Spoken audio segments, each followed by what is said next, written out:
நல்லா கவனிங்க, அவருடைய செயல்கள் இன்னும் மாறவில்லை. ஆனால் மனதில் ஆழமாய் விசுவாசித்தால் இஸ்ரவேலின் தேவனே உண்மையான தேவன் என்று. அவளை எங்க சேர்த்தார் தெரியுமா? எங்க சேர்த்தாரு?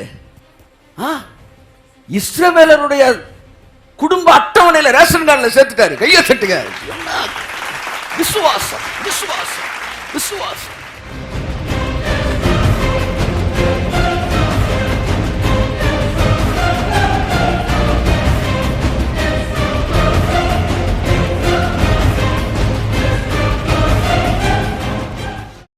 இந்த எபிரேயர் 12ஆம் அதிகாரத்துல பரிசுத்தவான்களின் பட்டியல் அப்படியா இருக்கு? சொல்லுங்க. இவ்வளவு நாள் கவனிக்கவே இல்லை. பரிசுத்தவான்கள் பட்டியல் அப்படின்னு எடுத்தோம்னா 11ஆம் அதிகாரம் பிளாங்கா தான் இருக்கும். ஒருத்தன் இருக்க மாட்டான் உள்ள. எபிரேயர் 11 பரிசுத்தவான்களின் பட்டியல் அல்ல, அது விசுவாச வீரர்களின். ராகாப் என்கிற வேசி கீழ்ப்படியாதவர்களோடு சேதமாகாதிருந்தாள். கீழ்ப்படியாதவங்களாம் யாரு? உள்ள இருக்கிறீங்க. நம்ம கீழ்ப்படிஞ்சோம்மாவா? ஒன்னும் புரியல சார். புரியாதுல்ல. இதை நானாச்சும் இவ்வளவு சாஃப்டா பேசுறேன். ஒருத்தர் என்ன பார்க்க வரேன்னார். அவர் ரொம்ப ஹார்டா பேசுவார். அவர் கேட்டாரு, இந்த ராகாப் என்ன கேள்விப்பட்ட? நான் சொல்றேன், தப்பா எடுத்துக்கிறேன். அவர் சொன்னதான் சொல்றேன். ராகாப் என்ன செஞ்சுக்கிட்டு இருந்தா? ராகாப் ஒரு தொழில் செய்து கொண்டிருந்தாள் அப்படின்ற. அப்ப இஸ்ரவேல் ஜனங்கள் படையெடுத்து வரப்போறாங்க. அவங்க தேவன் அவங்களுக்கு வெற்றியை கொடுத்துக்கிட்டே இருக்காரு. கட்டாயம் அவர்கள் தேவன் அவர்களுக்கும் இங்க வெற்றியை தான் தருவாரு என்று இருதயத்தில் விசுவாசித்தாள். விசுவாசித்த பிறகும் அவள் தொடர்ந்து தன்னுடைய தொழில் செய்துட்டு இருந்தால். ஆமா, அப்படி நடத்திக்கிட்டு இருந்தனால தான் இவங்க 2 பேரும் உள்ள போக முடிஞ்சுச்சு. ஏன் அங்க போனா? அங்க மட்டும் யார் வேணாலும் வந்துட்டு போலாம். நல்லா கவனிங்க, அவருடைய செயல்கள் இன்னும் மாறவில்லை. ஆனால் மனதில் ஆழமாய் விசுவாசித்தால் இஸ்ரவேலின் தேவனே உண்மையான தேவன். அவளை எங்க சேர்த்தார் தெரியுமா?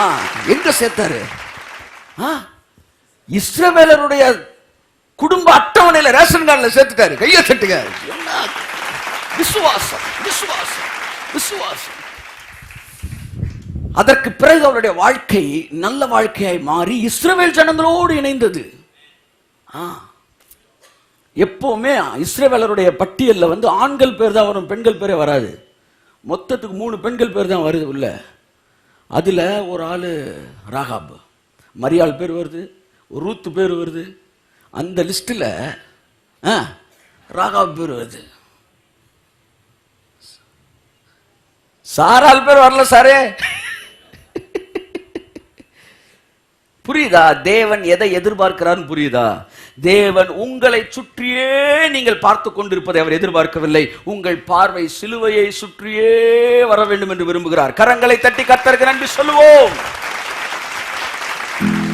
உம்பிடத்தை சுற்றி சுற்றி நான் வருகிறேன் தெய்வமே. அதைத்தான் அப்படியே சுத்தணும். எனக்கு எவ்வளவு பண்ணாரு பாரியா கர்த்தர். கரைகள் எல்லாம் நீங்கிட என் கைகளை எப்ப தெரியுமா கழுவுவீங்க? நீங்க பீடத்தை சுத்தணும். எதை சுத்தணும்? பீடம்னு அங்க போயிடக்கூடாது. நான் சொல்றது சிலுவையில் அறையப்பட்ட பலிபீடத்தை. உம்பீடத்தை சுற்றி சுற்றி நான் வருகிறேன் தெய்வமே. கரைகளெல்லாம்